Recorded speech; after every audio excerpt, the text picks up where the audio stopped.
여러분 반갑습니다. 하재누리 행정학의 출제문제 풀이 강의. 이 시간에는 2024년도 7급 국가직 2차 출제문제 시험을 가지고 여러분들을 만납니다. 시험 보신 여러분들 정말 수고 많이 하셨습니다. 1차 시험도 전부 다 지나고 나서 이제 2차 시험 어떻게 나올지 굉장히 좀 떨리는 마음으로 여러분들 만나셨을 텐데, 문제를 놓고 보면 조금, 굉장히 조금 이렇게 나와도 되나 싶을 정도로 문제가 좀 쉽게 출제가 된 문제입니다. 지난 국가직 시험에서 지난 7급 국가직 시험 같은 경우에는 문제가 상당히 조금 난해하게 출제가 되어서 여러분들을 굉장히 조금 힘들게 만들었던 과거의 기억을 생각하면 이번에는 거꾸로 너무 쉽게 나와서 여러분들을 조금 당황시키지 않았을까, 이런 생각도 좀 해봐요. 근데 특히 이제 앞에 나와 있는 문제들의 경우에는 거의 이건 뭐 9급 시험이다라고 해도 뭐 손색이 없을 정도로 상당히 좀 단편적인 그런 문제들이 출제가 되어서 기존의 기출 문제를 가지고 문제를 푸셨던 여러분들이 상당히 좀 당황하셨을 그런 문제가 아니었나라는 생각이 듭니다. 너무 쉬워도 좀 당황스러워지거든요. 그래서 또 특히 이제 또 어느 정도 좀 침착함을 유지하고 계셨다면 기본적으로 그냥 앞에서 한 너댓 문제 정도는 그냥 쉽게 푸실 수 있었기 때문에 한 뭐 20점 정도는 기본적으로 그냥 받고 들어가는 그러한 시험이 아니었을까, 이런 생각이 듭니다.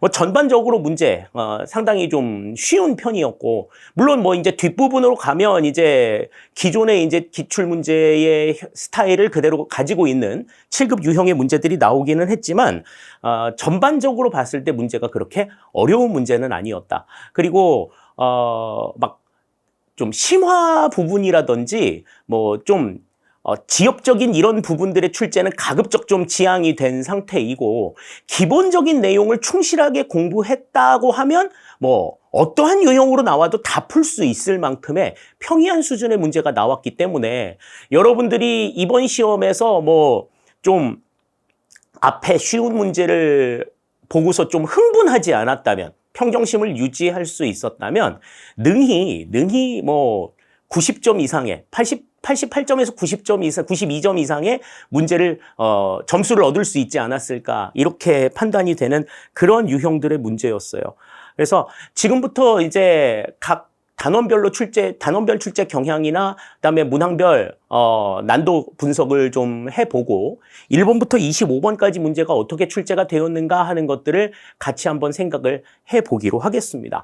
자, 우선 최근 3개년 영역별 출제 문항 분석을 살펴봅니다. 대체적으로 보면 이제 1, 2, 3장의 출제 비중이 다소 조금 높았던 것을 좀 생각할 수가 있어요. 특히 이제 지금 2023년도 같은 경우에는 지금 재무행정론에 이르기까지 거의 지금 편차가 없는, 정책이론에서 다소 조금 부분이 많았지만 재무행정론까지 좀 출제 비중이 좀 높은 이러한 상황들을 좀 생각할 수 있었는데, 지금 2024년도에는 그 상황들이 다소 조금 누그러든 상황들입니다. 그냥 인사행정론까지 전체 문제의 한 68%, 한 70% 정도의 문제가 출제가 되었고, 나머지 30% 정도를 이제 5, 6, 7장에서 담당하는 이 같은 상황들이 나타났다, 이렇게 볼 수가 있어요. 특히 이제 인사행정론의 비중이 상대적으로 높았고 조직이론의 비중이 상대적으로 낮았던, 그러니까 2022년도에는 조직이론의 출제 비중이 가장 높았었는데,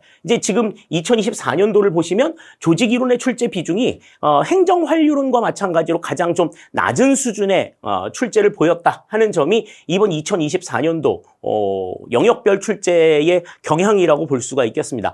대체적으로 1장부터 5장까지의 내용들을 좀 고르게 출제하려고 하는 모양들을 보여주고 있는 상황에서 이번에는 그 편차의 정도가 조금은 더 크게 나타난 것이 특징이다, 이렇게 생각할 수가 있겠어요. 뭐 지방행정론에서 3문제, 행정환류론에서 2문제 정도 출제가 된 것은 예년의 수준을 그대로 유지한 것이다, 이렇게 생각을 할 수 있겠습니다.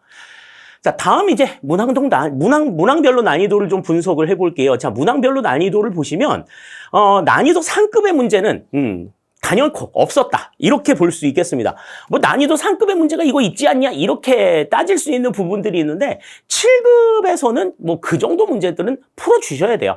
7급에서는 그 정도 내용들을 보셔야 하고 또 막 문항에서 막 복문 가운데서 앞에 문장은 맞고 뒤에 문장은 틀리다든지 그 다음에 뭐 단어 이렇게 꼬아가지고 뭐 문제를 조금 어렵게 만든다든지 이런 수준들의 문제는 그렇게 눈에 띄지 않았어요. 그런 유형이 나타났다고 하더라도 금방금방 찾을 수 있는 문제들이었고 또 7급 시험에서 난이도 상급의 문제가 나온다고 하면 정말 좀 행정 이론에서 좀 지엽적인 부분들에 대한 이야기들이 나와서 그 내용들을 가지고서 문제 출제가 되어야 하는데 그런 부분들이 나타나지 않았다라고 하는 점은 그냥 일반적으로 기본 이론과 심화 이론에 대한 정리가 확실하게 이루어졌다 했을 때는 그냥 능히 풀 수 있을 정도의 수준의 문제들이었다. 이렇게 이제 볼 수가 있겠습니다.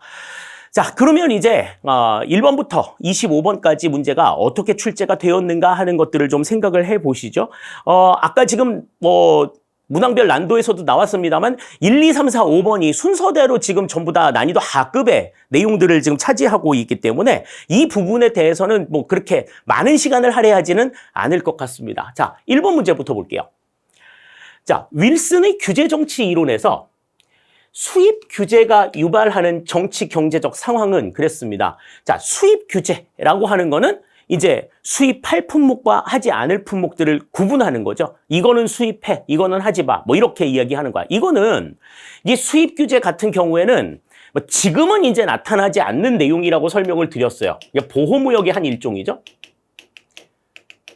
그래서 자국의 산업을 보호하기 위해서 외국 물품의 수입을 규제하는 이 같은 차원이란 말이죠. 그렇기 때문에 이것은 이제 규제의 대상, 규제의 어떤 부담을 지는 사람들은 불특정 다수이고 그 다음에 규제의 혜택을 보는 사람들은 특정 계층에 국한이 되는 상황이란 말이죠. 자, 그래서 이거는 이제 뭐에 해당이 돼요? 고객 정치에 해당이 되는 내용이 되겠죠. 대중 정치는 전부 다 불특정 다수를 대상으로 하고 있는 거고 기업가 정치는 특정한 계층에게 부담을 지워서 불특정 다수에게 이익을 주자 하는 거고 이익 집단 정치는 특정 계층을 규제해서 특정 계층에게 이익을 주자 하는 상황이기 때문에 자, 1번의 내용은 이거는 3번이 정답이 된다는 건 어렵지 않게 생각을 하실 수가 있을 거예요.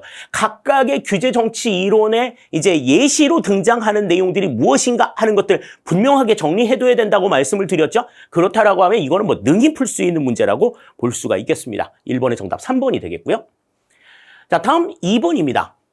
행정 이념 가운데서 수단적 가치로만 묶인 것은 그랬습니다. 우리 행정의 가치를 이야기할 때는 이제 본래적 가치와 수단적 가치 두 가지가 있었어요. 본래적 가치라고 하는 것은 그 자체로서 목적이 되는 가치다. 그렇게 얘기했었죠. 그래서 공공가치, 공익, 그 다음에 뭐 정의, 형평성, 자유, 평등 이렇게 한 6가지 정도를 우리가 이야기했었는데 그것을 제외한 나머지는 전부 다 수단적 가치에 해당이 된다. 이렇게 볼 수가 있겠습니다. 자, 그러면 지금 여기에서 뭐 공익, 형평성, 그 다음에 공익, 정의, 뭐 공공가치, 형평성, 자유, 평등 이렇게 얘기하고 있는 것들만 한번 빼볼게요. 자, 1번에서는 지금 형평성이 해당이 안 되고 지금 공익성, 이게 이제 해당이 안 되죠. 그죠? 1번은 지금 탈락이 되는 거고. 다음 2번 같은 경우에도 이제 공익이 들어가 있기 때문에 요거는 지금 말이 안 된다. 이렇게 볼 수가 있겠습니다. 다음에 세 번째는 형평성 때문에 안 되죠. 그죠? 합법성, 가외성, 능률성 전부 다 수단적 가치에 해당이 되는 내용이다. 이렇게 볼 수가 있겠고 4번 하나만 지금 수단적 가치로 전부 다 몰려있는 내용들이기 때문에 2번의 정답은 4번이 되는 걸 알 수가 있겠습니다. 그러니까 지금 이 행정의 이념, 행정의 가치에 있어서도 이제 본래적 가치와 수단적 가치를 구분을 하고 본래적 가치가 아닌 나머지의 내용들은 전부 다 수단적 가치다. 이렇게 정리를 해두면 된다 하는 점에서 지금 여기에서는 지금 본래적 가치만 전부 다 제외했을 때 남는 부분들을 가지고는 충분하게 문제를 풀 수 있다. 이렇게 볼 수가 있겠어요. 자, 다음 3번 문제 보겠습니다. 예산의 원칙과 그 예외가 바르게 짝지어지지 않은 것은 그랬어요. 자, 이 내용은 전통적 예산의 원칙의 의미와 그 예외를 분명하게 좀 정리해두자라고 이야기를 했어요. 그죠? 그러니까 지금 여기서는 예외를 물어봤기 때문에 지금 말한 원칙에 해당하지 않는 예외 사항을 이야기하는 거죠. 자, 1번부터 봅니다. 통일성의 원칙은 자, 목적세라고 이야기를 했는데 자, 통일성의 원칙이라고 하는 건 뭐예요? 특정한 세입이 특정한 세출과 연계되어서는 안 된다라고 하는 것을 이야기하는 내용들입니다. 그렇기 때문에 지금 이 목적세 같은 경우에는 그 원칙에 예외가 되는 상황이죠. 뭐 가장 대표적인 게 이제 교육세가 있습니다. 그래서 이 교육을 목적으로 징수하는 조세이기 때문에 목적세에 해당이 되고 이는 통일성의 예외가 된다. 1번 맞는 이야기가 되겠고요. 다음 두 번째. 단일성의 원칙에 예외로 들어가는 게 이제 특별회계가 있습니다. 우리 특별회계 이야기하면서 이 특별회계는 예산의 단일성의 원칙과 통일성의 원칙에 예외가 된다고 얘기했었죠. 가급적 예산은 하나의 회계 개정으로만 움직여야 한다라고 하는 것을 이야기하고 있는 것이기 때문에 자, 4번에 여기서는 정답이 2번에서는 지금 이 내용이 맞는 이야기가 된다. 이렇게 볼 수가 있고. 다음에 완전성의 원칙. 자, 완전성의 원칙이라고 하는 것은 이제 예산 총계주의를 이야기하고 있잖아요. 그죠? 그래서 모든 세입과 세출은 예산에 계상이 되어야 한다 하는 예산 총계주의를 우리가 완전성이라고 얘기하는데 거기에 대한 예외로 등장하는 것이 이제 전대 차관이 있습니다. 다른 나라에 뭔가 돈이나 물자를 빌려주는데 외국에서 빌려와가지고 빌려주는 내 주머니에서 나가는 게 아니고 그렇기 때문에 이거는 예산 이외의 상황들을 생각할 수가 있겠고 자, 다음에 이제 4번 사전 의결의 원칙은 예산은 집행 전에 반드시 의회의 의결을 거쳐야 된다라고 하는 거예요. 의회 의결을 거치지 않고서는 집행이 되면 안 된다 하는 건데 예산의 이용이라고 하는 거는 이거는 우리가 이제 입법 과목 간의 융통이라고 말씀을 드렸죠.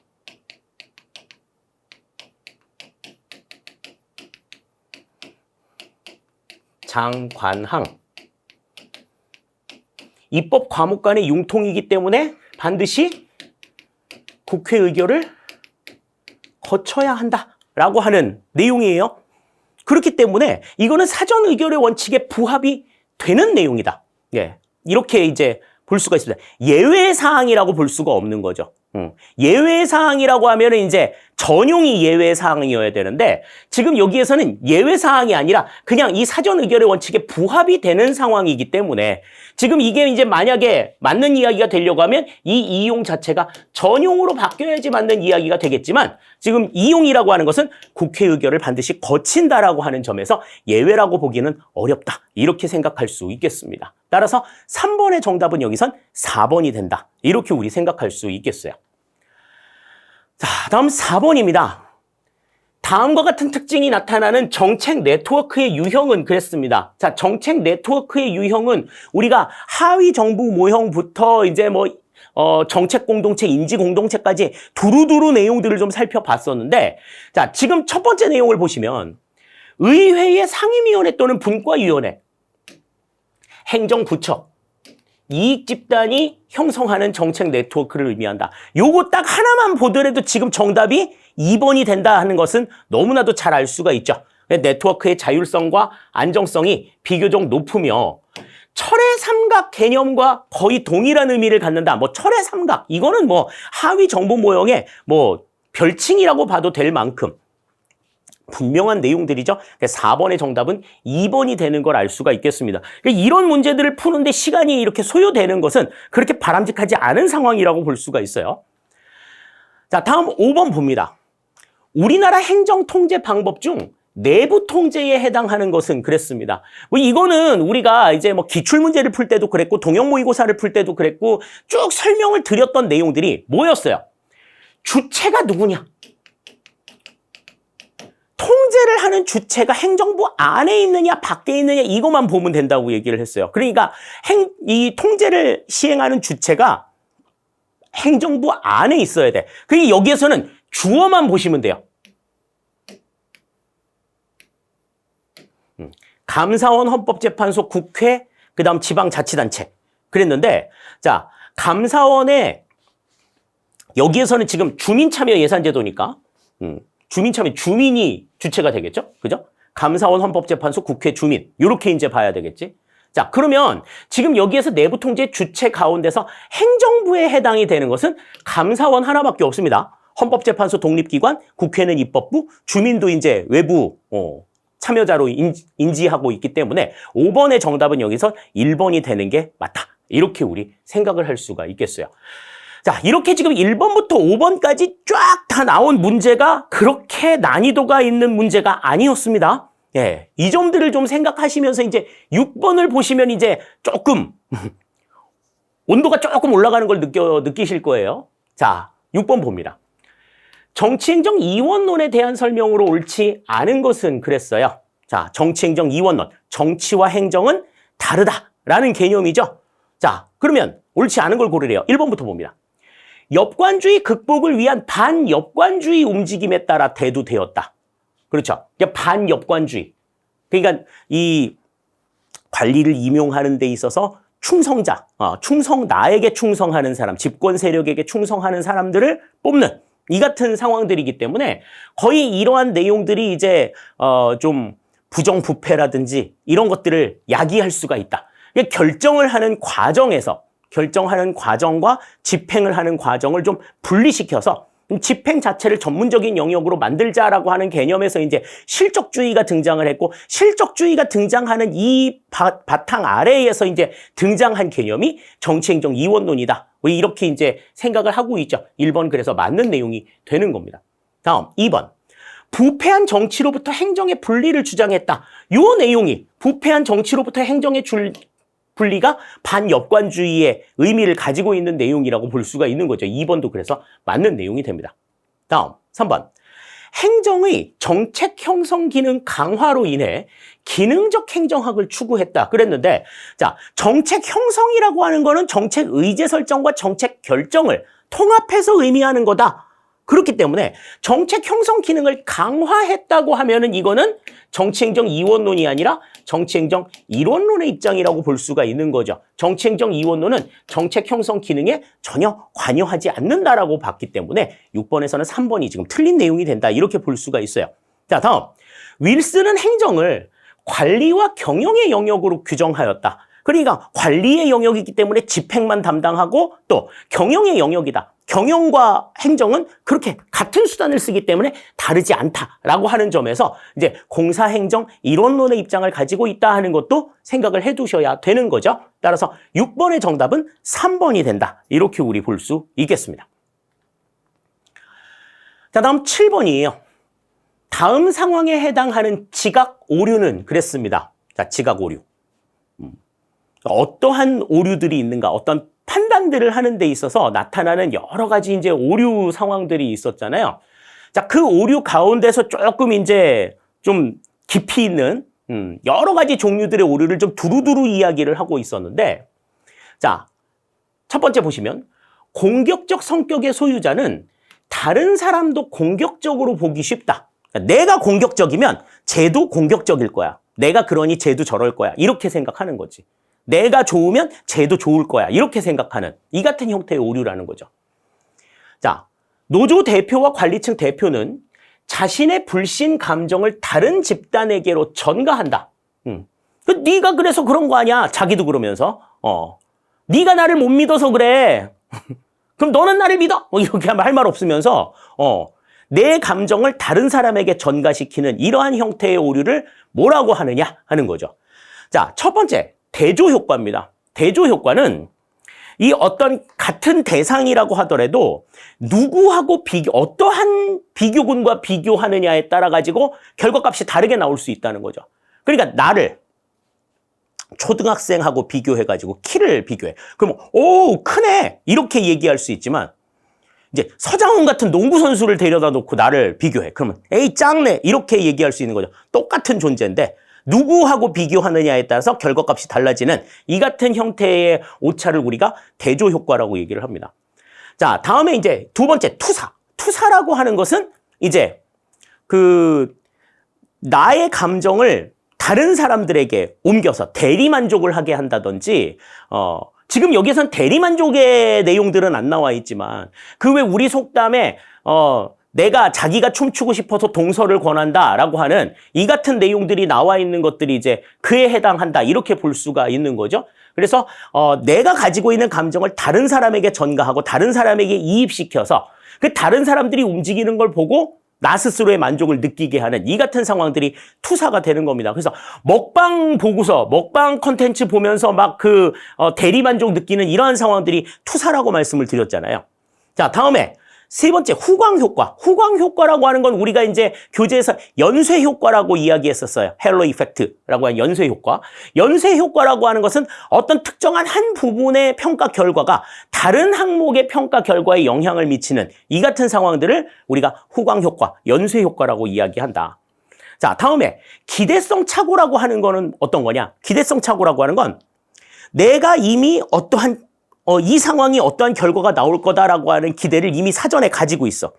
그래가지고 그 상황에 맞는 상황들을 내가 기대하고 있는 상황에 빗대어 가지고 모든 상황들을 좀 비판 없이 수용하는 이 같은 현상들을 우리가 기대성 착오라고 이야기한다. 그러면 지금 내가 가지고 있는 감정을 다른 사람에게 전가시키는 이 같은 상황들이 나왔다. 그러면 이거는 이제 투사가 해당이 되는 거죠. 7번의 정답은 2번이 된다. 이렇게 볼 수 있겠습니다. 자, 다음 8번이에요. 자, 신공공관리론의 특징으로 옳지 않은 것은 그랬습니다. 굉장히 노멀한 문제가 나왔습니다. 그죠? 굉장히 조금 평이한 상황인데, 자, 신공공관리론. 그러면 시장의 기제를 이제 정부 운영에 도입해서 효율성과 성과를 강조하는 이러한 측면의 관리 기법이죠. 자, 그러니 1번. 성과에 의한 관리를 중요시한다. 맞는 이야기가 되겠습니다. 다음. 신관리주의와 시장주의가 결합된 개념이다. 가장 기본적인 내용이 되겠죠. 다음 3번. 수익자 부담 원칙을 강조한다. 이 예전에는 그냥 세금 내면 세금 가지고서 서비스를 내는 거니까 그들이 서비스를 이용하는 사람들한테 다른 부담을 지우는 거 이거 전혀 생각을 하지 못했었는데 이제 수익자 부담 원칙을 강조하는 것도 신공공관리론의 특징이 되겠고. 다음에 네 번째.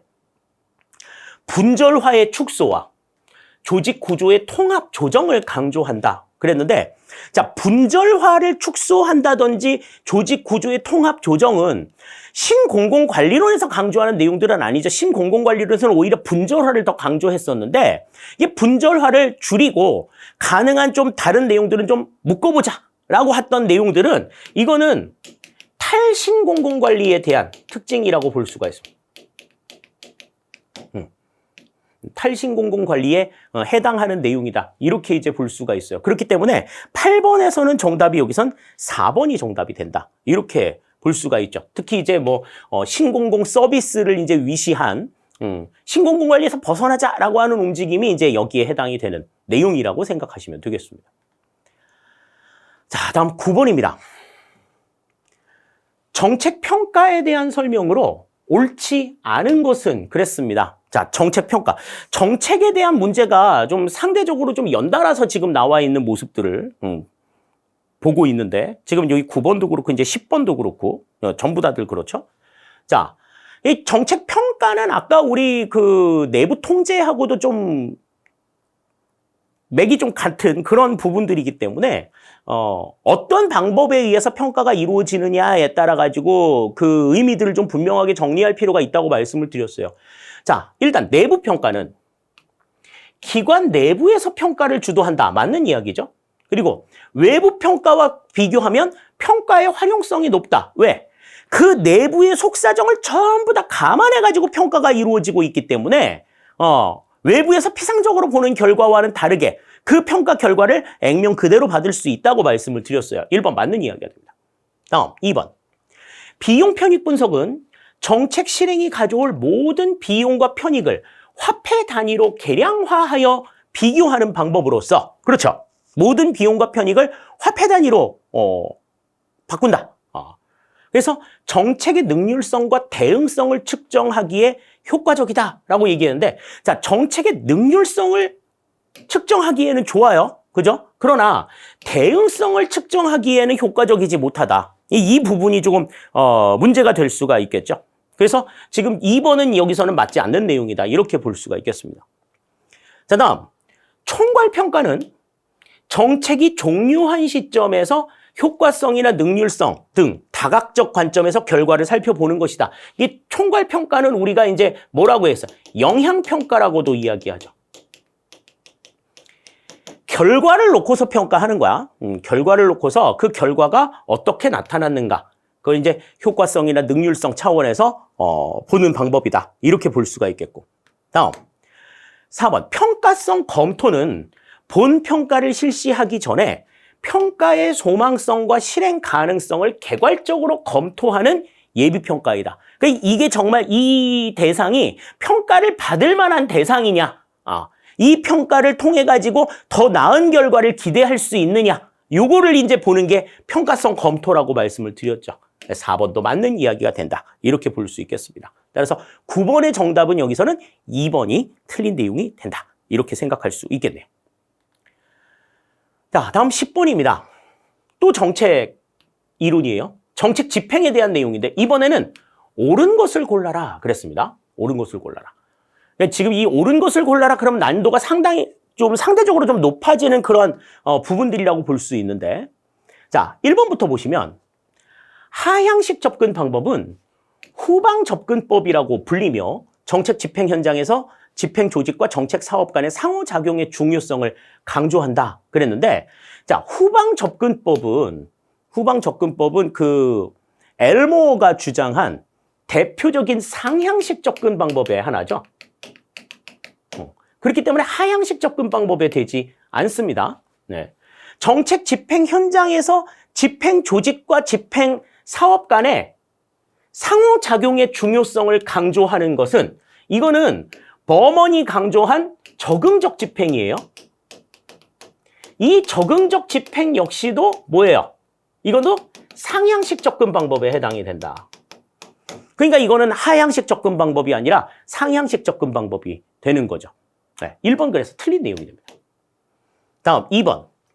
상향식 접근 방법은 정책 결정의 결과물인 정책 목표를 달성해가는 과정을 정책 집행으로 인정한다. 그러니까 정책 목표를 달성해가는 과정을 정책 집행으로 인정한다라고 하는 건 어떠한 목표가 있다라고 하는 걸 분명하게 제시해주고 그 목표를 어느 정도 달성했느냐를 보는 거잖아요. 그러니까 이거는 상향식 접근 방법이 아니라 이거는 하향식 접근 방법에 해당이 되는 내용이라고 볼 수가 있습니다. 2번도 그래서 틀린 내용이 돼요.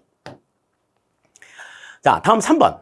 매틀랜드는 정책 목표의 모호성과 갈등 개념을 활용하여 특정 집행 상황을 4가지로 구조화하였다. 그러니까 매틀랜드의 이 정책 집행 상황, 모호성과 갈등 개념을 활용해서 특정 집행 상황을 4가지로 구분했다. 뭐 이 부분은 사실 뭐 기본 이론에 이런 데서는 나온 적은 없었던 내용인데, 자, 요 내용이 일단은 뭐 모르겠다 하면 4번의 내용을 한번 볼게요. 나카무라와 스몰우드에 따르면 관료적 기업가형은 정책 결정자들이 개괄적인 정책을 결정하고 집행 과정에서 정책의 집행자와 협상을 한다 그랬기 때문에 이거는 관료적 기업가형이라고 볼 수 없고 뭐라고 볼 수 있어? 이거는 3번째 나왔던 협상형이라고 봐야 되는 내용이죠. 그래서 4번 틀린 내용이 된다. 그러면 이제 답은 뭐만 남는 거예요? 3번만 남는 겁니다. 그래서 뭐 매틀랜드라고 하는 이야기는 상당히 조금 어색하고 그런 부분들이었지만 그런 내용들이 나왔다라고 하면 다른 내용들이 아니기만 하면 돼. 근데 1, 2, 4번이 너무나 확실하게 아니기 때문에 지금 10번의 정답은 3번이 된다. 이렇게 우리가 생각을 할 수 있는 거죠. 자, 다음 11번입니다. 체제 이론에서 제시하는 개방체제의 특징으로 옳지 않은 것은 그랬습니다. 개방체제라고 하는 것은 이제 어떤 거예요? 체제 이론이라고 하는 것은 여러 개의 요소가 서로 연결이 되어 있는 이 같은 상태를 이야기하는 거잖아. 시스템화되어 있는 이 같은 상황인데 지금 이 가운데서 이제 우리가 이제 폐쇄 이론이라고 하는 것은 그 요소들이 전부 다 조직 안에 있는 이 같은 상황들이 폐쇄 이론인 거고, 개방 이론이라고 하는 것은 이제 그 내용 중에 일부가 조직에 없는 거야. 조직 바깥에 있는 거죠. 이 조직 바깥에 있는 요소들도 조직을 위해 가지고 사용할 수 있는 이 같은 상황을 우리가 개방체제라고 이야기를 하는 겁니다. 자, 그러면 1번부터 보죠. 목적 달성을 위한 유일 최선의 방법은 없으며 다양한 방법이 존재한다. 그러니까 안에 갇혀 있으면 곤란하다는 얘기지. 다음 두 번째, 환경의 변화에 맞도록 구조와 기능이 다양하게 분화될 것을 요구한다. 그렇습니다. 그러니까 안에 갇혀 있는 우리가 알고 있는 범위를 벗어난 해법들이 나와야 된다는 거죠.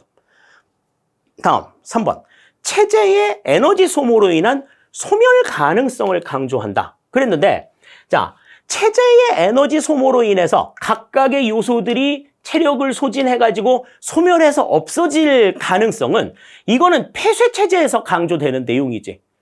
안에서 에너지가 모두 없어졌다고 했을 때 개방체제는 어떻게 해요? 밖에서 이 내용들을 수혈해오는, 밖에서 이제 가능한 자원들을 끌어당겨오는 노력들을 하잖아. 그러니까 이거는 폐쇄체제에서 강조가 되는 내용이다. 이렇게 볼 수가 있고, 마지막에 환경과 끊임없는 상호작용을 강조한다. 이 환경이라고 하는 것은 외부의 요소를 이야기하고 있는 것이기 때문에 끊임없는 상호작용을 강조한다. 맞는 이야기가 되겠어요. 따라서 11번에서는 지금 폐쇄체제를 얘기하고 있는 3번의 내용이 정답이 된다. 이렇게 볼 수가 있어요. 그러니까 개방체제와 폐쇄체제의 분명한 차이, 이거를 좀 아신다고 하면 문제를 푸는데 그렇게 어려움이 있었을 것 같지는 않습니다. 자, 다음 12번이네요. 자, 정책 결정 모형에 대한 설명으로 옳은 것은 그랬습니다. 맞는 게 뭐냐 하는 거죠. 자, 1번부터 보시면 사이버네틱스 모형은 비목적적 적응을 특징으로 한다. 비목적적 적응이라고 하는 건 목적 자체가 없는 거지. 그지? 그냥 어떠한 상황에 대한 자극에 대한 반응, 이걸 보여주는 게 사이버네틱스 모형이기 때문에 비목적적 적응을 특징으로 한다. 1번 맞는 이야기가 됩니다. 그러니까 합리성과는 관계가 없는, 쓰레기통 모형과 더불어서 합리성과는 관계가 없는 이 같은 상황이라고 볼 수가 있겠고요. 다음 2번. 회사 모형은 합리적 분석과 함께 정책 결정자의 직관적 판단도 정책 결정의 중요 요인으로 수용한다. 그랬습니다. 자, 여기에서 이제 합리적인 분석과 함께 직관적인 판단을 중요 요인으로 수용하는 것. 우리가 이 직관적 판단을 뭐라고 얘기했었어? 이걸 우리가 초합리성이라고 이야기했죠. 자, 이 초합리성이라고 하는 직관적 판단을 강조했었던 것은 회사 모형이 아니라 예츠켈 드로우가 얘기한 최종 모형이 되겠죠. 2번 그래서 틀린 내용이 되는 겁니다. 다음 3번. 앨리슨이 제시한 조직 과정 모형은 모델 1, 2, 3 가운데에서 뭐였어? 모델 2였죠. 모델 2. 자, 의사결정이 분산되어 있는 상황에서 합의된 정책 결정을 위해 타협을 시도하는 상황을 설명하기에 쉽다. 이 타협이라고 하는 건 정치적 조정을 이야기하는 거잖아요. 그러니까 지금 이거는 조직 과정이 아니라 관료적 정치 모형이다. 이렇게 이제 볼 수가 있어요. 그래서 자, 관료적 정치 모형. 모델 3에 대한 내용입니다. 이거는 조직 과정 모형 같은 경우는 어땠어요? 조직 과정 모형은 회사 모형과 좀 비슷한 상황이라고 했죠. 느슨한 연결 상태를 강조하는 이 같은 상황들. 그래서 정책 결정을 위해서 타협을 시도하는 것은 관료적 정치 모형에 해당이 된다. 3번도 틀린 내용이 되겠고. 다음 4번. 혼합 주사 모형은 정책 결정을 하나의 우연한 현상으로 본다. 우연으로 강조하는 모형은 뭐였어? 혼합 주사 모형이 아니라 쓰레기통 모형이었죠. 혼합 주사 모형이라는 건 뭐였어요? 합리 모형과 점증 모형을 한데 합쳐서 합리 모형을 통해 큰 기본적인 결정을 하고 세부적인 결정을 점증 모형을 통해서 하는 이 같은 결정들을 이야기하는 건데 정책 결정을 우연한 현상으로 설명한 것은 쓰레기통 모형에 해당이 된다. 4번도 틀린 내용이 되겠습니다. 따라서 12번의 정답은 1번이 된다. 이렇게 우리 볼 수 있겠네요. 자, 다음 13번입니다. 예산 제도에 대한 설명으로 옳은 것만을 모두 고르면 그랬습니다. 그래서 이제 뭐 예산 제도 지금 여기서는 4개가 나와 있어요. 신성과주의 예산 제도 제외한 나머지 이제 4개가 나와 있는데 자, 옳은 것만을 골라라 그랬습니다. 자, 기억. 영기준 예산 제도에서는 사업을 원점에서 재검토하여 예산을 편성하기 때문에 사업 담당자들이 자신의 사업평가 과정에서 위협을 느끼게 된다. 원점에서 재검토한다라는 내용이 특징이죠. 이 내용이 이제 영기준 예산, 제로 베이스드 버제팅에 해당이 되는 내용입니다. 기억은 맞는 내용이 되겠고. 다음 2번, 니은. 성과주의 예산 제도는 업무 단위 선정이 곤란하지만 단위 원가 계산은 용이하다. 그랬는데, 자, 성과주의 예산 제도는 일단 업무 단위 선정은 그나마 조금 쉬운 편이긴 한데 단위 원가 계산이 곤란하다는 문제가 있었어요. 이거는 지금 요 내용들이 서로 지금 바뀌어 있어야 맞는 이야기가 되는 것 같습니다. 니은 틀린 내용이 되겠고. 다음, 디귿.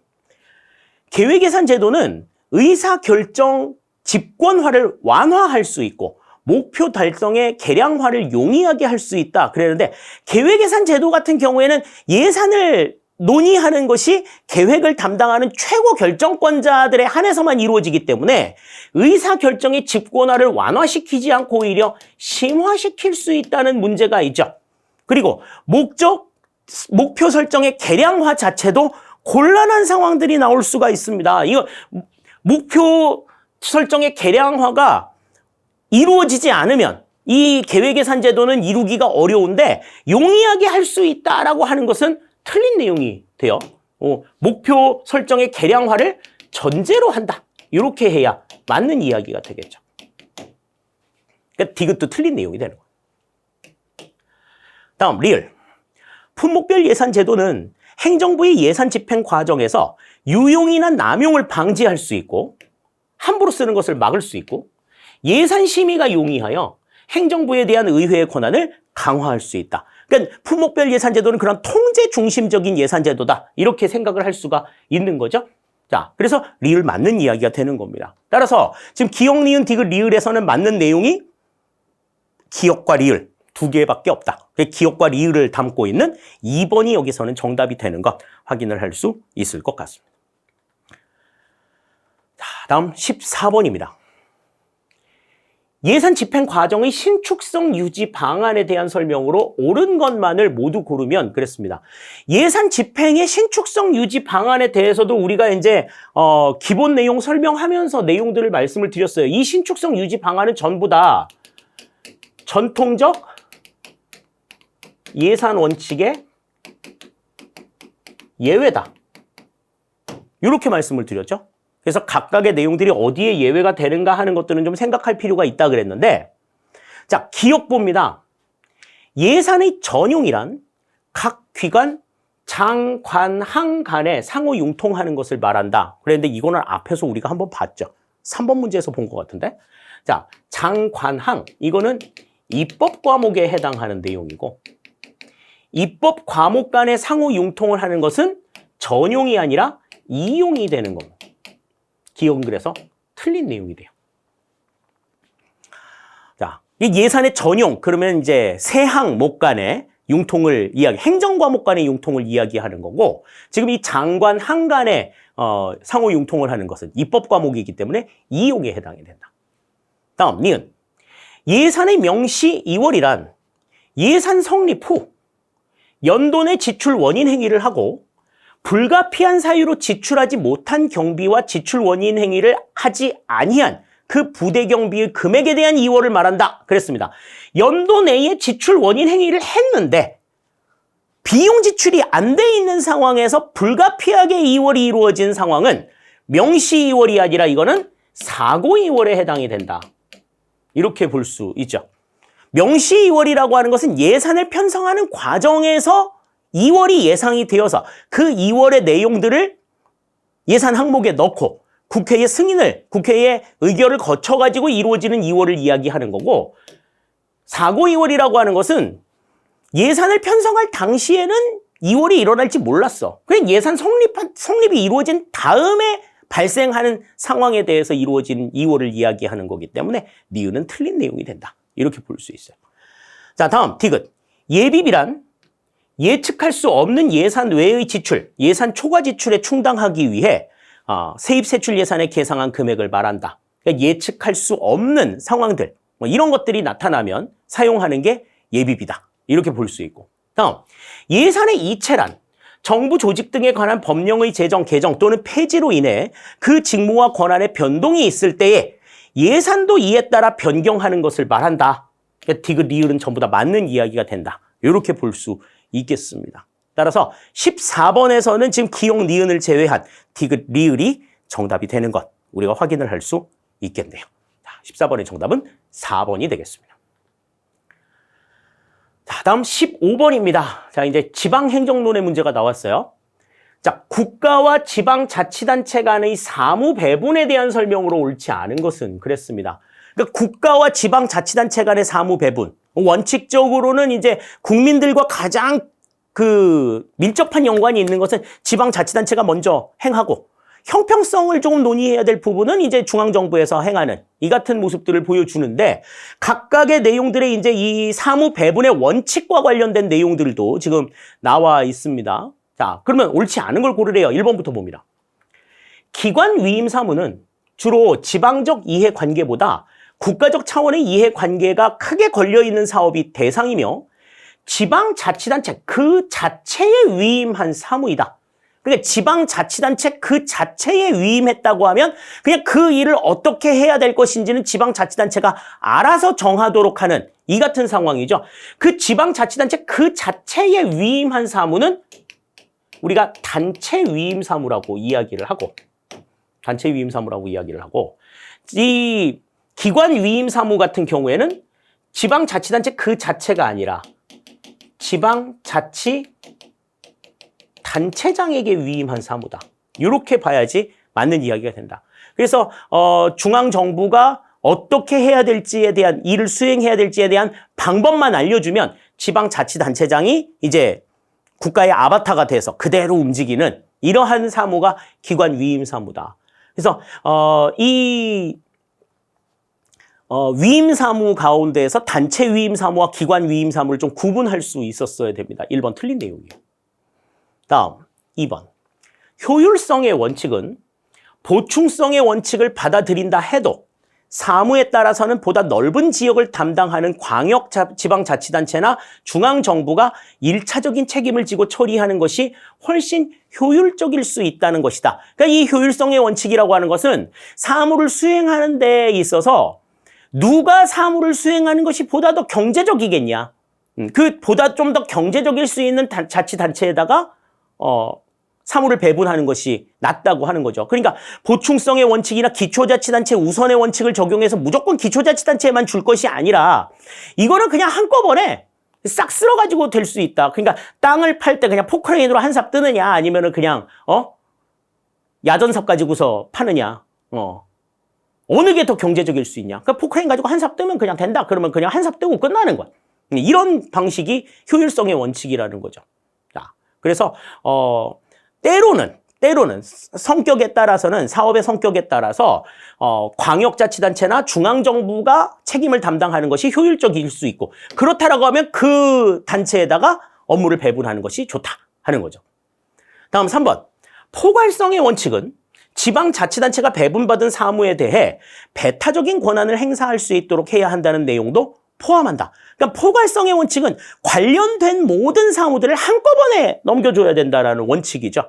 뭐 그 내용에서 이거는 국가 사항이고 이거는 지방자치단체 사항이고, 그래서 지방자치단체가 이 일을 할 때 이 일에 연관이 있으면 중앙정부하고 협의해야 되고 뭐 이런 상황들이 있어야 되는데, 관련된 사무를 전부 다 넘겨주게 되면 어떻게? 그와 관련된 모든 사무들에 대해서는 지방자치단체가 알아서 할 수 있도록 하는 이 같은 상황들이죠. 그러니까 지방자치단체가 배분받은 사무에 대해 배타적인 권한을 행사할 수 있도록 해야 한다는 내용, 이 내용들도 포함이 되는 내용이다. 3번도 맞는 이야기가 되겠고. 다음 4번. 자치사무는 지방자치단체의 고유 사무이므로 스스로의 책임과 부담으로 처리하는 것이 원칙이며, 그죠? 스스로의 책임과 부담, 그러니까 예산도 100% 예산 써야 되고, 그리고 그들이 정해놓은 방법에 의해서 이루어져야 된다. 중앙정부는 사후 감독과 합법성 감독을 수행한다. 합법성에 대한 위법한 사항이 아니라 그러면 내버려 둬야 된다. 그렇게 말씀을 드렸었죠. 4번 맞는 이야기가 되겠습니다. 15번에서는 그래서 1번이 틀린 내용이 된다. 이렇게 우리 생각할 수 있겠네요. 자, 다음 16번 보겠습니다.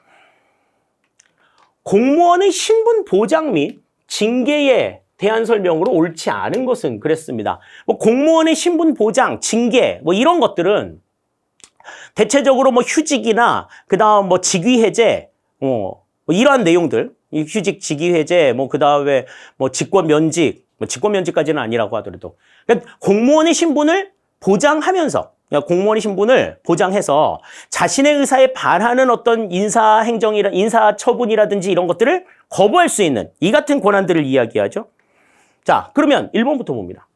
임용권자는 정직에 해당하는 징계 의결이 요구 중인 공무원에게 직위를 부여하지 않을 수 있다. 그랬습니다. 정직에 해당하는 징계 해결이 요구 중이다. 그러면은 이거는 직위 해제의 대상이 되는 거죠. 직위 해제에 대한 대용이 됩니다. 1번 맞는 이야기예요. 다음 2번. 정직은 중징계 처분 중에 하나로 사유에 따라 1개월 이상 3개월 이하의 기간이 적용되며 정직 기간 중 감봉 조치는 별도로 없다. 그랬는데 정직 기간 중에는 직무에서 배제가 되잖아요. 그죠? 이거는 정직은 1개월에서 3개월 이하의 기간 동안 직무 정지야, 직무 배제야. 직무 배제가 되면 급여는 전액 삭감된다. 보수는 전액 삭감된다 그렇죠. 감봉 조치는 별도로 없다라고 하는 게 말이 안 되는 거예요, 이거는. 보수 전액 삭감이 이루어진다. 정직도 그렇고 강등도 그렇고. 다음 3번. 임용권자는 직제 또는 정원의 변경이나 예산의 감소 등으로 직위가 폐직되거나 하위의 직위로 변경되어 과원이 된 경우 또는 본인이 동의한 경우에는 소속 공무원을 강임할 수 있다. 강임이라고 하는 건 이제 자기 직책보다 낮은 직책에서 일하도록 하는, 낮은 직급에서 일하도록 하는 거죠. 그러니까 본인이 원할 경우에도 공무원을 강임할 수 있습니다. 맞는 이야기가 되겠고. 자, 다음 4번. 해임은 강제 퇴직 처분으로 3년간 공무원 임용이 제한되며 금품, 향응, 수수, 공금, 횡령, 유용 등으로 해임된 경우를 제외하고는 퇴직급여 감액에 불이익이 없다. 그러니까 이렇게 경제적인 이유로 해임이 된 경우에는 연금상의 퇴직급여의 감액이 이루어지지만 그렇지 않고서는 100% 전부 다 보전이 된다. 말씀을 드렸죠. 그래서 뭐 연금상의 불이익이 거의 없다. 이렇게 얘기해야지 맞는 내용이라고 말씀을 드렸어요. 따라서 1번, 3번, 4번은 다 정답이 되는데 2번은 지금 틀린 내용이 된다. 어떻게 해서 틀린 내용인지 분명하게 구분해 두실 필요 있을 것 같습니다. 자, 다음 17번 볼게요. 규제 유형에 대한 설명으로 옳지 않은 것은 그랬습니다. 자, 1번. 투입 규제는 관리 규제에 비해 피규제자에게 더욱 많은 자율성을 부여한다 그랬어요. 투입 규제라고 하는 것은 어떤 방법을 써야 할까에 대한 규제인 거고 관리 규제는 그 어떠한 수단을 통해 가지고 어떤 결과가 나오는 과정을 통제하는 내용이잖아요. 그러니까 여기에서 피규제자에게 더욱 많은 자율성을 부여하는 것은 관리 규제지 투입 규제가 아니다. 이거는 서로 지금 바뀌어 있어야 맞는 이야기가 되는 겁니다. 1번 바로 지금 틀린 내용이 되겠어요. 다음 2번. 성과 규제는 사회문제 해결 목표에 대한 달성 수준을 정하고 피규제자에게 이를 달성하도록 요구하는 것이다. 결과에 대한 규제를 얘기하는 거죠. 결과가 어느 정도 수준이 되어야 된다라고 하는 걸 이야기하는 것이 성과 규제가 되겠고. 다음 3번. 직접 규제는 정부가 규제 주체인 반면 자율 규제는 민간이 규제 주체가 된다. 스스로 알아서 규제하도록 하는 게 자율 규제인 거고 정부가 이거 하지 마, 어디까지 해 라고 하는 걸 정해주는 것이 직접 규제가 된다. 2번, 3번 다 맞는 내용이 되는 거죠. 자, 다음 4번. 이거는 지금 우리 9급 국가직 시험에서도 나왔던 내용이야. 이 4번 보기는. 네거티브 규제는 포지티브 규제보다 피규제자의 자율성을 더욱 보장해준다. 너무나 강조했었던 이야기죠. 그죠? 그렇기 때문에 지금 17번에서는 1번이 틀린 내용이 되는 것 알 수 있겠습니다. 자, 다음 18번입니다. 공직자윤리법상 공직자윤리 확보에 대한 설명으로 옳지 않은 것은 그랬습니다. 뭐 요거는 이제 좀 잘 구분해 두실 필요가 있는데, 자, 1번부터 보시면 공직자윤리법의 목적은 공익과 사익의 충돌을 방지하고 국민 전체의 봉사자로서 행정의 민주성과 능률성을 확립하는 것이다. 그랬는데 이거 우리 지금 우리 그 수업을 같이 들었던 친구들 같은 경우에는 이거 동형 모의고사에서 이와 조금 유사한 문제가 한번 나온 적이 있어요. 자, 공익과 사익의 이해 충돌을 방지하고 국민 전체의 봉사자로서 행정의 민주성과 능률성을 확립하는 것은 공직자윤리법의 목적이 아니고 공직자의 이해 충돌 방지법이 가지고 있는 목적이야. 공직자의 이해충돌 방지법에도 이해충돌을 방지하자는 내용이 나와 있고, 다음에 공직자윤리법에도 이해충돌 방지를 공직자의 어떤 그 의무로 규정을 하고 있어서 공직자의 이해충돌 방지법에서 언급이 되고 있는 이해충돌 방지의 내용, 그리고 그 가운데서 이해충돌 방지법에 나와 있는 내용과 공직자윤리법의 이해충돌 방지에 대한 내용을 섞어가지고 다음 출처가 다른 게 어디냐? 요거 물어보는 문제가 한번 나왔었는데, 지금 여기서는 목적을 지금 이야기하면서 공익과 사익의 이해충돌을 방지하는 것을 목적으로 삼고 있는 게 이제 공직자윤리법의 목적이다. 물론 공직자윤리법에도 그 내용이 나와 있지만 공직자윤리법 1조의 내용은 이 내용이 아니다. 이거는 공직자의 이해충돌 방지법의 1조의 목적에 해당이 되는 내용이기 때문에 1번이 지금 틀린 내용이 된다. 이렇게 볼 수 있겠습니다. 다음 2번. 국가는 공직자가 공직에 헌신할 수 있도록 공직자의 생활을 보장하고 공직윤리 확립에 노력하여야 한다. 맞는 내용. 다음 3번. 퇴직 공직자는 재직 중인 공직자의 공정한 직무 수행을 해치는 상황이 일어나지 않도록 노력해야 된다. 그래서 업무의 제한도 있고 취업 제한도 있고 공직자윤리법에서 그 내용들을 규정하고 있죠. 다음 4번. 공직자는 자신이 수행하는 직무가 자신의 재산상 이해와 관련되어 공정한 직무 수행이 어려운 상황이 일어나지 않도록 직무 수행의 적정성을 확보하여야 한다. 이것이 공직자윤리법에서 강조하고 있는 이해충돌 의무에 대한 내용이에요. 예. 그리고 2, 3, 4번은 다 맞는 내용이 되는데 1번이 지금 틀린 내용이 된다. 이렇게 이제 볼 수 있는 거죠. 18번의 정답은 1번이 된다. 이렇게 볼 수 있겠습니다. 다음 19번입니다. 국가공무원법상 공무원의 복무에 대한 설명으로 옳지 않은 것은 그랬어요. 공무원의 복무, 공무원은 어떻게 복무해야 한다라고 하는 공무원의 의무들. 공무원의 의무가 국가공무원법에는 13가지나 지금 규정이 되어 있는데, 자, 1번부터 봅니다. 공무원은 국민 전체의 봉사자로서 친절하고 공정하게 직무를 수행하여야 한다. 그죠? 친절과 공정의 의무가 있는 거죠. 1번 맞는 이야기입니다. 다음 2번. 사실상 노무에 종사하는 공무원은 노동운동이나 그 밖의 공무 외의 일을 집단 행위를 하여서는 아니 된다. 그랬는데, 자, 사실상 노무에 종사하는 공무원은 노동운동이나 그 밖에 공무의 일을 위한 집단 행위를 해서는 안 된다. 그랬는데, 사실상 노무에 종사하는 공무원들은 되게 뭐 할 수 있어요? 노동조합에 가입을 할 수 있다. 공무원 노조에 가입을 할 수 있단 말이지. 이거는 공무원 노조 가입 대상이란 말이에요. 원래 이제 6급 이하의 공무원만 이제 가입 대상으로 두고 있었는데, 이제 사실상 노무에 종사하는 공무원이라면 5급 이상의 공무원도 공무원 노조에 가입을 할 수 있다. 이렇게 조금 완화가 되었죠. 그러니까 사실상 노무에 종사하는 공무원 노조 가입 대상이기 때문에 노동운동 할 수 있어. 그 밖에 공무 외의 일을 위한 집단 행위를 해서는 안 되는 게 맞는데, 노동운동은 할 수 있어요. 다만 이제 노동권이 온전하게 보전이 안 돼 있을 뿐인 거지. 그렇기 때문에 2번은 지금 맞는 이야기가 아닌 거예요. 다음 3번. 공무원이 외국 정부로부터 영해나 증여를 받을 경우에는 대통령의 허가를 받아야 한다. 이것도 공무원의 의무에 해당이 되는 거고. 다음 4번. 공무원은 직무와 관련하여 직접적이든 간접적이든 사례, 증여 또는 향응을 주거나 받을 수 없다. 청렴의 의무에 관련되어 있는 내용이죠. 맞는 이야기가 되겠습니다. 따라서 19번의 정답은 2번이 되는 것 알 수가 있어요. 그냥 어디서 봤는데 이거 비슷하다 막 이렇게 생각할 수 있는 내용들을 가지고 지금 문제를 만들기는 했지만 이거는 사실상 노무에 종사하는 공무원이라고 하는 것은 공무원 노조 가입 대상이기 때문에 노동운동은 보장이 되어 있는 상황인 거잖아요. 그러니까 단결권이나 단체 협약권 같은 것들은 행사를 할 수 있다는 점에서 2번이 여기서는 틀린 내용이 된다. 이렇게 볼 수 있어요. 자, 다음 20번입니다.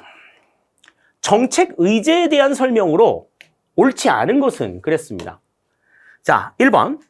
호그우드와 거는 정책 문제의 성격이 인간의 감정보다 이성적인 측면에 호소하는 문제일수록 정책 의제화가 쉽다고 하였다. 그랬는데, 자, 이 호그우드가 이야기한 그러니까 정책 의제화가 쉬운 내용들은 감정적인 측면보다 이성적인 측면을 호소하니 이성적인 측면보다 감정적인 측면에 호소하게 되면 정책 의제가 더 쉽다라고 했어. 감성적으로 이야기해야 돼. 그냥 T처럼 T 이래가지고는 정책 의제화가 되기가 어렵다라는 거지. F를 자극해야 되는 상황이어야 된다는 거지. 감성적으로 접근했을 때 정책 의제화가 쉽다고 이야기했다. 그래서 왜 이제 뭐 이런 걸 안 해주시면 막 눈물 막 흘리는 이런 상황들 많이 나오잖아. 자, 그게 1번이 지금 여기서는 틀린 내용이 되는 거예요.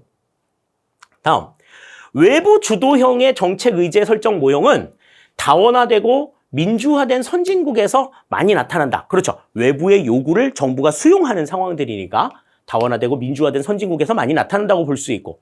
다음 3번. 정부 의제는 정부의 공식적인 의사결정에 의해 해결을 심각하게 고려하기로 명백히 밝힌 문제를 말한다.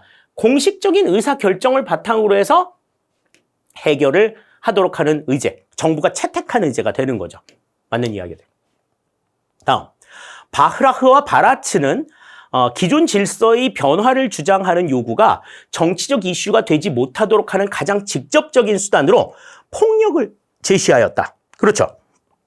뭐 폭력으로 우겨 누르든지 여러 가지 방법을 통해서 자신들의 이해관계에 반하는 내용들은 좀 막는. 이 같은 내용들이 뭐였어?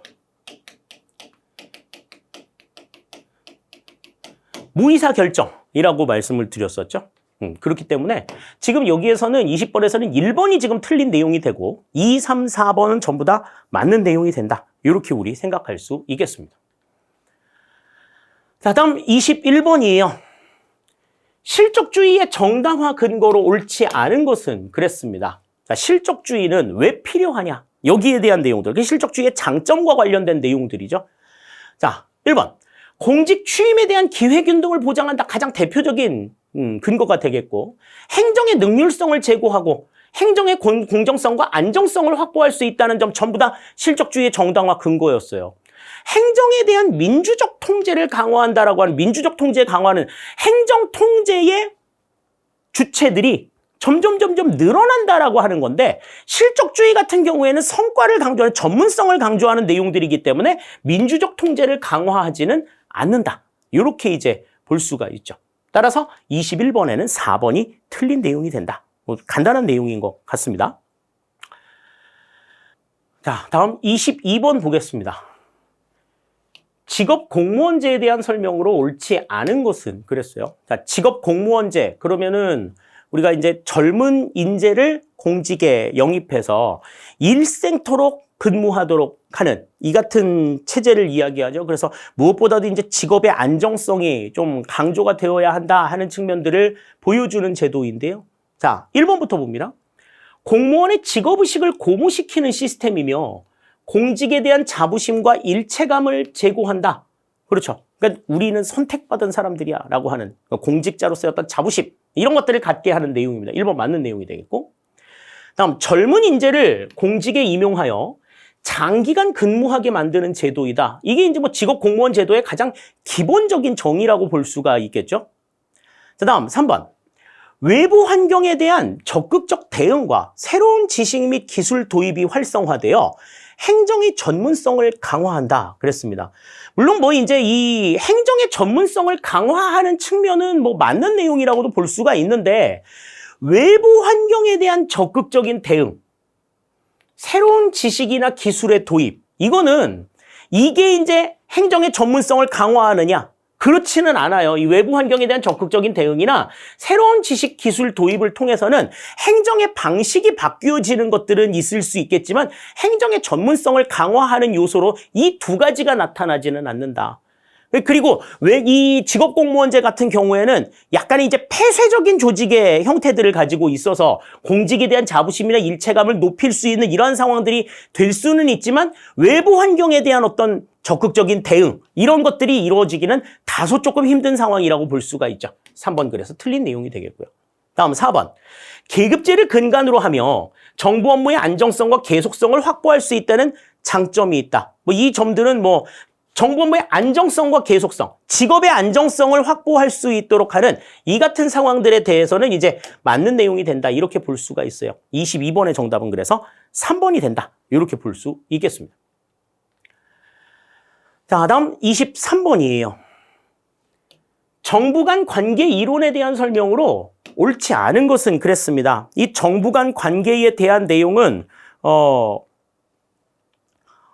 나름대로 중앙정부와 지방정부 간의 관계 또는 지방정부 간의 관계 이런 것들이 이제 있을 수 있죠. 자, 앤더슨과 라이트, 로즈, 그 다음 엘코크에 대한 내용들이 나오는데 앤더슨에 따르면 정부 간 관계는 연방체계 내에서 모든 계층과 모든 형태의 정부 단위들 간에 일어나는 상호작용과 행위의 총체다. 그러니까 연방체계 내에서 이루어지는 상호작용과 행위를 전부 다 정부 간 관계라고 이야기한다. 이렇게 보는 내용이죠. 1번 맞는 내용이 됩니다. 다음, 라이트의 중첩 권위 모형에서는 연방정부, 주정부, 지방정부가 때로는 경쟁하고 때로는 협력하는 관계를 맺으며 그 과정에서 합의를 이루고 협력체계를 구축하기 위한 협상과 합의가 계속된다. 그러니까 상위 정부와 하위 정부들 간에 독자적으로 독립된 상황들도 있지만 서로 협력하는 이 같은 부분들도 존재한다라고 하는 것을 이야기하는 거죠. 2번 맞는 내용이 되겠습니다. 다음 3번. 로즈의 지배인 모형에 따르면 지방정부는 중앙정부로부터 어느 정도의 자율성을 가지고 지방을 관리한다. 그랬는데 지배인 모형에서는 이 로즈가 이야기한 지배인 모형에서는 중앙정부에 포함된 포괄형을 이야기합니다. 이거는. 그러니까 지방정부가 중앙정부에 어떤 자율성을 가질 수가 없어요. 자율성을 갖는다라고 하는 것이 여기서는 지금 맞는 내용이 아니다. 이렇게 볼 수가 있습니다. 그냥 중앙정부가 지방정부의 지배인 역할을 한다. 이렇게 생각하시면 맞는 내용이죠. 따라서 3번 틀린 내용이 되겠고요. 다음, 엘코크의 동반자 모형에 따르면 중앙정부와 지방정부 간의 관계는 상호협력적이며 대등한 국정의 파트너이다. 서로 수평적인 관계를 강조하는 모형이 이제 동반자 모형이다. 이렇게 볼 수 있겠습니다. 따라서 23번의 정답은 3번이 된다. 이렇게 볼 수가 있어요. 그러니까 이들 간의 모형들을 전부 다 지금 강조하고 있는 모형이 바로 라이트의 모형이기 때문에 라이트의 모형에서 이제 이 라이트의 모형에서 이 세 가지의 모형들을 전부 다 우리가 설명을 드린 바가 있었죠. 각각의 내용들이 어떠한 특징들을 가지고 있는가 하는 것들 라이트를 통해서 좀 기억을 해두시면 좋겠습니다. 자, 다음 24번입니다. 우드워드의 기술 유형과 조직의 구조적 특성에 대한 설명으로 옳지 않은 것은 그랬습니다. 우드워드 조직 기술과 관련해가지고 이야기했었던 심화 내용에서 우리가 이야기했었던 계층이죠. 그래서 이제 대량 생산 기술, 단위 소량 생산 기술, 연속 공정 생산 기술, 우리가 이제 다른 의미로도 이야기를 했었지만, 자, 1번. 대량 생산 기술의 경우 공식적인 절차나 규칙에 의해 관리한다. 그러니까 딱 정해져 있는 절차나 규칙에 의해 가지고 소량의 내용들을 다량 생산할 수 있는 이 같은 체계죠. 다음, 2번. 단위 소량 생산 기술의 경우 문서에 의한 의사소통이 낮게 나타나고 작업자 간 구두에 의한 의사소통이 많이 이루어진다. 그때그때 나타나는 문제들을 바로바로 해결할 수 있는 이러한 체계가 강조가 되는 거죠. 다음 3번. 단위 소량 생산 기술 조직은 대량 생산 기술 조직에 비해 느슨한 조직 구조와 그다음 낮은 수직적 분화의 특징을 갖는다. 그런데 단위 소량 생산 기술 조직은 느슨한 조직 구조와 낮은 수직적 분화. 그렇죠. 그러니까 각자 전문적인 일들을 하는 거야. 그리고 낮은 수직적 분화라고 하면 이제 수평적인 조정의 가능성이 훨씬 더 높다고 볼 수가 있는 거죠. 3번도 맞는 이야기가 되겠고. 다음.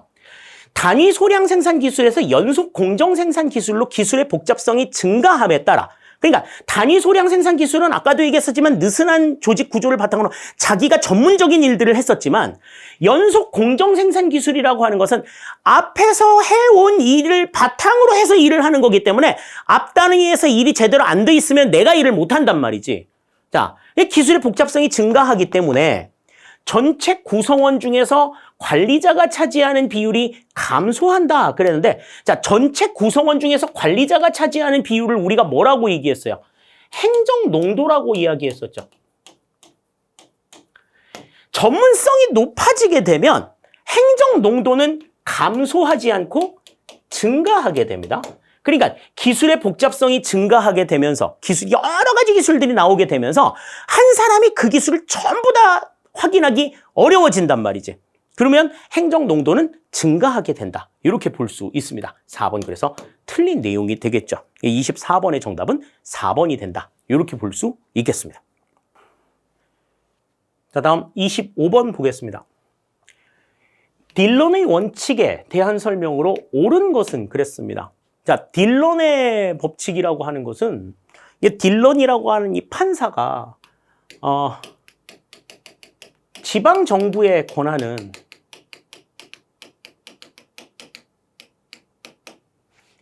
주 정부가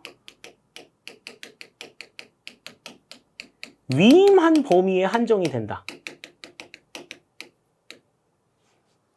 이 같은 내용이죠. 그래서 이 지방 정부라고 하는 것은 주 정부의 그냥 창조물이다 라고 이야기를 하고, 주정부가 위임한 범위에 한해서 이제 이 지방 정부가 움직여야 된다라고 하는 거죠. 지방 정부에 예속이 되어 있는 이 같은 상황들이에요. 자, 여기에 대한 내용으로 옳은 것을 골라라. 그러니까 지방 정부는 어떻단 얘기야? 주체적으로 자기네들이 할 수 있는 일들, 고유하게 우리의 권한을 바탕으로 해가지고 자치적으로 하자, 이런 거 없어. 그냥 주정부가 내려준 범위에 한정이 되어서 업무를 수행해야 된다라고 보는 게 이 딜런의 원칙의 내용이에요. 우리 동형 모의고사에서도 한번 다루었던 내용이기도 합니다. 자, 그러면 1번부터 볼게요.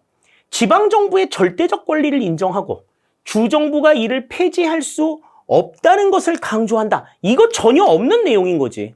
이런 거 이딴 거 없다는 거야. 이딴 거 없다. 1번 틀린 내용이 되겠고요. 다음 2번. 지방정부는 연방헌법이 부여한 권한만을 행사할 수 있다. 근데 연방헌법은 이제 주정부에 영향을 미치는 거고, 이거는 이제 연방헌법이 아니고 이제 주정부가 부여한 권한만을 행사할 수 있다고 보는 내용이에요. 2번 틀린 내용이 되는 겁니다. 다음 3번. 역관주의로 인해 나타난 지방정부의 부패와 무능을 해결하려는 의도를 담고 있다 그랬어요. 그러니까 주정부가 지방정부의 권한을 제한하고 있다는 이야기는, 통제하고 있다는 얘기는 지방정부가 자신들의 권한을 주체적으로 행사함으로 인해서 나타나는 여러 가지 부패나 무능을 해결하기 위한 의도들도 가지고 있다. 통제의 의미는 그런 부분들이 있다는 거죠. 3번은 맞는 이야기가 되겠고, 지역사회에서 만든 헌장안을 주민투표 등을 통하여 결정하는 방식을 지지한다 그랬는데, 그럴 수가 없겠지. 지역사회에서 만든 헌장안을 주민투표 등을 통해서 결정하는 거는 지방정부의 절대적인 권리가 있다는 이야기잖아요. 이것도 해당이 되지 않는다. 이렇게 볼 수가 있겠습니다. 따라서 25번의 정답은 여기서는 3번이 정답이 되는 것, 우리가 확인을 할 수 있겠어요. 자, 이렇게 해서 이제 우리가 전체적으로 1번부터 25번까지의 내용들을 살펴봤습니다.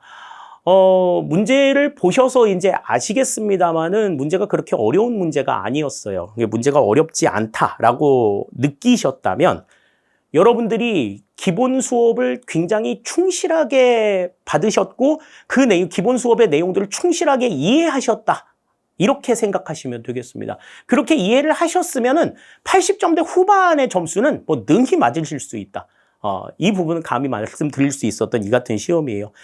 뭐 그렇다고 해서 여러분들이 이제 이 내용들을 충분하게 이해해서 시험 문제가 이렇게 쉽게 나왔기 때문에 앞으로도 시험 문제가 이렇게 쉽게 나올 거다라고 하는 기대는 조금은 하기가 어렵습니다.